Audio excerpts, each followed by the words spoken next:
Ժողովում դեկտեմբերի 23-ին կազմակերպված քվեարկությունը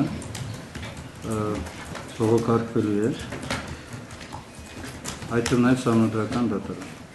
Սահմանադրական դատարան բողոքարկելուն նախորդելու է երկու կարևոր գործողություն։ Առաջինը այն է, որ ազգային ժողովի որոշումը ըստ իշխանությունների, որը ընդունվել է օրենքի պահանջների պահպանման, պետք է հրապարակվի, որպեսզի հիմք հանդիսանա այս որոշումը բողոքարկելու սահմանադրական դատարան, եւ երկրորդ կարևոր հանգամանքը այն է, որ մինչև սահմանադրական դատարան բողոքարկելը մենք պետք է իրականացնենք ազգային ժողովում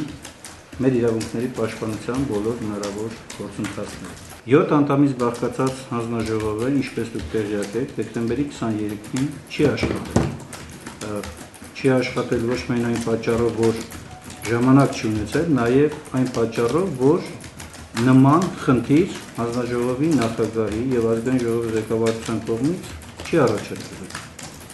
Ելնելով հանձնաժողովի առջև կանոնակարգ օրենքով դրված խնդիրների իրացման օրենքով նախատեսված հնարավորություններից, մենք հանձնաժողովի 4 անդամներս օգտվելով կանոնակարգ օրենքով նախատեսված հնարավորությունից դիմում ենք հանձնաժողովի նախագահ Սուքիաս Ավետիսյանին, տեղեկացնելով նաև Տաճատ Վարդապետյանին, հանձնաժողովի անդամ եւ Իշխան Խաչատրյանին, որ սույն թվականի դեկտեմբերի 26-ին ժամը 15:00-ին ազգային ժողովում թիվ 334 սենյակում հրավիրվի արտահերթ նիստ։ Նիստի օրակարգում երկու հարց է լինելու։ Առաջինը ազգային ժողովի 2013 թվականի դեկտեմբերի 23-ի նիստում ոչ էլեկտրոնային համակարգով տեղի ունեցած քվեարկությունների ձայների հաշվարկման օրինականության հարցը եւ երկրորդ կազմակերպական հարցը։ Ուզում տեղեկացնեմ, որ կանոնակարգ օրենքի 27-րդ հոդվածը նախատեսում է հանձնաժողովի արտահերթ նիստի անցկացում, եթե այդ պահանջը առաջադրում է հանձնաժողովի նախագահը կամ անդամների 1/3-ը։ Հիմա փաստորեն 7 անդամից կեսից ավելիով մենք այս պահանջը առաջադրում ենք եւ եթե հանձնաժողովի նախագահը չժամանի այդ նիստին, 4-ը ամբողջությամբ իրավասու ենք անցկացնելու այդ նիստը։ Այլ ուզում եմ տեղեկացնել, որ հանձնաժողովի անդամներ Լյուդմիլա Սարգսյանը, ով նաեւ հանձնաժողովի քարտուղարն է ՀԱԿ խմբակցության, Տիգրան Ուրիխանյանը Բարգավաճ Հայաստան խմբակցությունից, Տևան Պողոսյանը Ժառանգության խմբակցությունից եւ ես այսպես օրինական ճանապարհով ընտրված հանձնաժողովի անդամներ։ Եվ Տիկին Սարգսյանը ամբողջությամբ իրավունք ունի նաեւ այդ նիստը նախագահելու, եթե նորից կրկնում հանձնաժողովի նախագահը ցանկություն չունենա մասնակցելու այդ նիստին։ Ուրեմն խնդիրը հետեւյալն է, որ հաշվիչ հանձնաժողովը, լինելով ժամանակավոր հանձնաժողով, համաձայն Հայաստանի Հանրապետության Սահմանադրության 73-րդ հոդվածի, ինչպես նաև ազգային ժողովի կանոնակարգ օրենքի 27-րդ հոդվածի, 24-րդ հոդվածի եւ 44 ու 61-րդ հոդվածների իրավունք ունի եւ պարտավոր է ըստ էության ապահովել քվեարկության հաշվարկը։ Եթե գաղտնի քվեարկությունը, ապա սահմանված են լրացուցիչ պահանջներ, սկսած քվեաթերթիկներից ավարտված արձանագրության կազմման պահանջներով, եթե գաղտնի քվեարկություն չէ, նրա համար գործում է, ինչպես նշեցի Սահմանադրության 73-րդ հոդվածի պահանջը, ըստ որի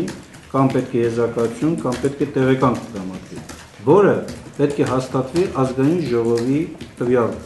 պահին գործող ժամանակավոր հանձնաժողովի կողմից որոշման ընդունման կարգին համաձայն։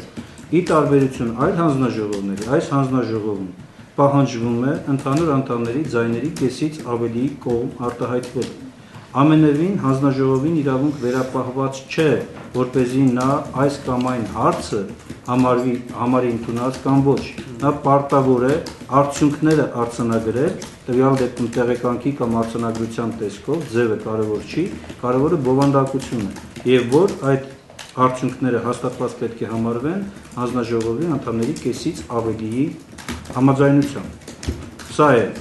կանոնակարգի պահանջը, սա է սահմանադրական նորմը։ Կազմված արձանագրություն կա եւ ավարտեմ միտքս եւ որևէ ձևով կանոնակարգ օրենքը իրավունք չի վերապահել հանձնաժողովի որևէ անդամի, այդ թվում նախագահի կամ քարտուղարի, հանդես գալ հանձնաժողովի անունից եւ փոխարինել հանձնաժողովին։ Ի վերջո խնդիրը ինչպես է լուծվելու, եթե անգամ ձեր պահանջը բավարարվի, ձեր հարցադրումներին պատասխաններ տրվեն, կրկնակի ենթադրում եմ, որ կրկնակի քվեարկություն է լինելու եւ այդ դեպքում էլեկտրոնային քվեարկության միջոցով ոչ դա այդպես չէ, գործող օրենսդրության համաձայն հայտարարված քվեարկության արդյունքը չի կարող փոփոխվել կամայականորեն, այն ենթակա է ընդունված իրավական ակտը կամ